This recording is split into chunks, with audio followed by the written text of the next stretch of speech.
maybe if we had the ability to do the testing all beforehand, before you were ready to try, wouldn't that be the better choice initially? Yeah, I've asked women, would you have wanted to know that information before, or would have that just stressed you out if you knew that your AMH was low? And they're like, absolutely want to know. I wish that someone had told me that this was even available, which is what's driving me to push you to this podcast, because I'm like, I want women to know they have access to this test.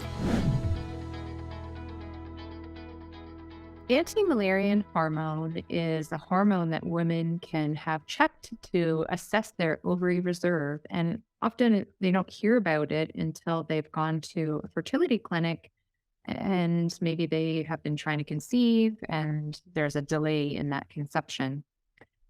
The interesting part about it is sometimes, you show up and you find out that your reserve is a lot lower than you would have expected for your age. And comes as a big shock. So before you go on about that, this is such an important conversation. I think you need to bring it back to what is the ovarian reserve? What does that mean? Oh, right. Yes. So ovary reserve would be the reflection of how many active follicles are releasing this hormone and ready to procreate or to make babies with. And why is that important? It's important if you are trying to build a family. It's also important because those same eggs release your estrogen, and progesterone gets released with a leftover sac from the corpus luteum every time you have an ovulation. So it impacts not only your ability to procreate and make babies, but it also impacts your hormones every month and how long you're going to menstruate. Right. So it's an indicator for, when you may drop off and actually go to menopause. Yes. Right? Yeah. Okay. And for women in their, fertility years, it's super important because it gets to give you a sense of how many more years left you have before you no longer have that opportunity with your own eggs to have a family or start a family. So, and then, instead of raising fear around this, I do want to add in that even when there's what we call a diminished ovarian reserve with the lower AMH, and it could even be super low, right? You're going to speak to the numbers after. Oh, for sure. What we see and what doctors will agree with is like, if you're looking towards IVF or if you're looking to freeze your eggs, it just may not be your best option, because with the low numbers, it means that you're not able to recruit as many eggs. And the whole goal of IVF treatment is that like you're wanting to maximize the number of eggs, right? To harvest, so to speak, and retrieve so that you can create more embryos, more than you would when you just naturally ovulate, which is technically one egg per ovulatory cycle. Does that make sense, everyone? I hope you're following along. And do you want to add anything to that, what I just said? Well, I would say that it's a little bit of an ethical dilemma, because let's say you are a young woman and you're uncoupled, but you really have this drive to have a family one day, and you're concerned because you're like, oh, I want to make babies, I want to have a family, but I don't have a partner. And so women are seeing in the media, this idea of egg freezing, and it might be a little bit, disconcerting if you show up and your AMH is low, or you're being told you have a diminished ovary reserve. It feels like you might have to fast forward your life, like find a partner and make babies now. And they used to say that embryo freezing, which is when they take, your partner's sperm and your eggs, put it in a dish to make babies, and then they freeze those little embryos for future use. It has a better freezing process than egg freezing, but it sounds like, according to an interview we had with Dr. Belarak, I believe, she was saying that the technology was getting better for egg freezing as well.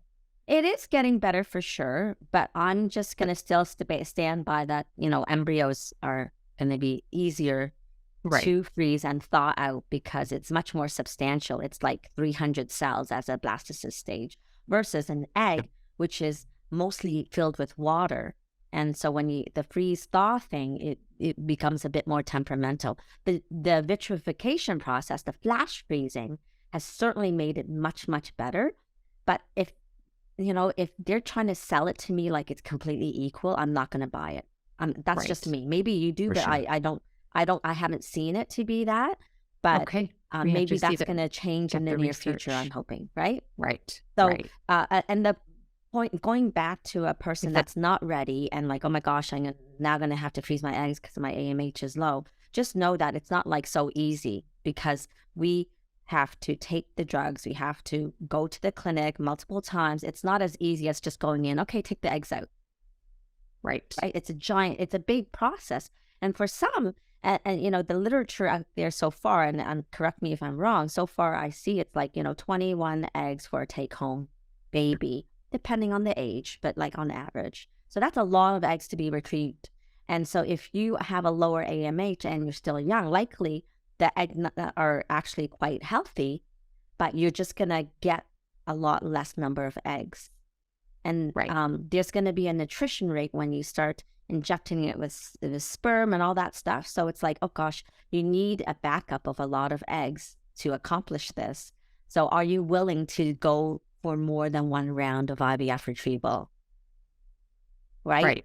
Because people will think, oh, I just want to retrieve and it'll just be the one time. And for the women with the lower numbers, it's actually more than one time. I just want to have people know going ahead. And on top of that, it's like, um, just because you have low AMH, this does not equate to having bad eggs. I don't know if you've had Correct. people that say that, but it's like, Yes. no, it doesn't actually speak to quality. It just speaks to numbers. So if there's anything about this conversation, we would want you to see that low AMH does not equal bad eggs. If you are in your 30s and you have been found to have a lower AMH, it signifies that you would maybe have less time um, before you're going into menopause, but it doesn't impact the quality per se. However, there are studies that show that women with a lower AMH have a higher chance of miscarriages compared to women their same age. So it might not be a reflection of quality, but there's something Boom. about it that may indicate some of their background conditions sometimes. Like perhaps the Yes. woman might have endometriosis and not realize it, and that might have reduced the quality, Right. perhaps. Yes. So I mean, it's not, it's a very individualized thing, but I guess bigger picture, it's helpful to have this insight. My point to share this video is to let people know or let women know that, you know, if they're comfortable knowing in a younger age, it might help them kind of make decisions and map out their life a little bit more. Because perhaps they're already married and they're in their 20s, and then they get this test done at like 26 and they find out, oh, my level's low. We were originally thinking of, you know, waiting 10 years to save and kind of, you know, work and focus more on our careers. But perhaps they might be more flexible and say, you know what, I think now that we know that the reserve is low, you know, I might go into menopause a little earlier than the average. So it may be better that we start our family earlier. And it just gives them that opportunity. Yes, and that's a Um, great point because you want to have the choice and perhaps it will actually change the course of your life. And you want to know that going in early versus, oh my gosh, with regret 10 years later. And haven't you seen this too? Where like I'll literally have a couple that'll come in, oh, we've been together for 10 years and only trying for the last year. We're having challenges. It's like, oh gosh, yes. like maybe if we had the ability to do the testing all beforehand, before you were ready to try, wouldn't that be the better choice Yeah, initially? I've asked women, and would you have wanted to know that information before, or would have that just stressed you out if you knew that your AMH was low? And they're like, absolutely want to know. I wish that someone had told me that this was even available, which is what's driving me to push you to this podcast. Because I'm like, I want women to know they have access to this test. The other thing, I mean, there's other considerations. For example, women who has noticed maybe they've already had their family and they're going through these changes where their menstrual cycles are every 2 weeks and then not showing up for 3 months, but they're only 38. And then they do this test and they see, oh, the reserve is low and there's a number value that you can assess, like in nanograms per mil. If you, let's say their level is at, you know, zero 0.2, And they say that it goes down, according to research, in nanogram per mil, 0.1 per year after age 35. If they're 38, that means they may have only 2 years left of menstruating or ovulating, give or take a couple of years, because you just don't know. It's not exacting, right? It's like the average when they're studying patients to see how quickly they go through the drops in that AMH value.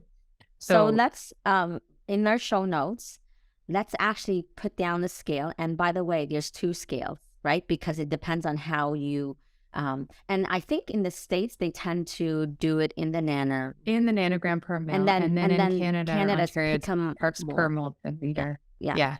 Mhm. Okay. So we'll have that so that you don't 14. freak out when you, like, Yeah. maybe you're actually looking at the measurement through one way, but it's really another way. Yes. So we need to Yes. have that so that the better indicator for you. Yeah. Does that make sense? Yeah. And it can also help women understand if they have polycystic ovary syndrome, because if the reserve is super high and their periods That's aren't right. showing up, it might help them understand, what they have, what their condition is at a young age, to try to uncover what's going on. Because some women are like, is it my thyroid that's so the reason why my periods aren't showing up? Is it prolactin?